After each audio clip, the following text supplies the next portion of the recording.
உங்க கையை ஆசீர்வதித்து வெறுமையா இருக்கிற கையை நிரப்பி அந்த ஒண்ணும் இல்லாத கையை கர்த்தர் ஆசீர்வதித்து பெருக பண்ணி பலுக பண்ணி உங்க கை ஆசைப்பட்ட நீங்க ஆசைப்பட்டதை உங்க கை வாங்குறதற்கு ஆண்டவர் உதவி செய்கிறது.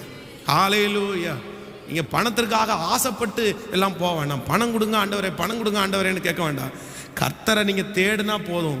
அதான் முதலாவது தேவனுடைய ராஜ்யத்தையும் அவருடைய நீதியையும் தேடுங்கள், அப்பொழுது இவைகளெல்லாம் உங்களுக்கு கூட கொடுக்கப்படும். வர வேண்டியதெல்லாம் கர்த்தரை மட்டும் நம்ம கிளியரா தேடிட்டோம் அப்படின்னா நம்ம ஆசீர்வாதத்துக்காக யார்ட்டையும் போய் நிற்க வேண்டியதில்லை, நம்மளே ஆசீர்வதிக்கப்பட்டு விடுவோம். ஆமேன் சொல்லுங்கள். அது கர்த்தருக்கு லேசான காரியம். எத்தனையோ பரிசுத்தவான்கள் ஊழியத்தினுடைய ஆரம்பத்தில், இன்னும் வாழ்க்கையினுடைய ஆரம்பத்தில் ஒன்றும் இல்லாமல் இன்னைக்கு கோடீஸ்வரர்களாக இருக்கிறதுக்கு காரணம் அவங்க சொல்லுவாங்க, என் தேவன் என்னை ஒன்றுமில்லாமல் இருந்து கர்த்தர் என்னை ஆசீர்வதித்தார்.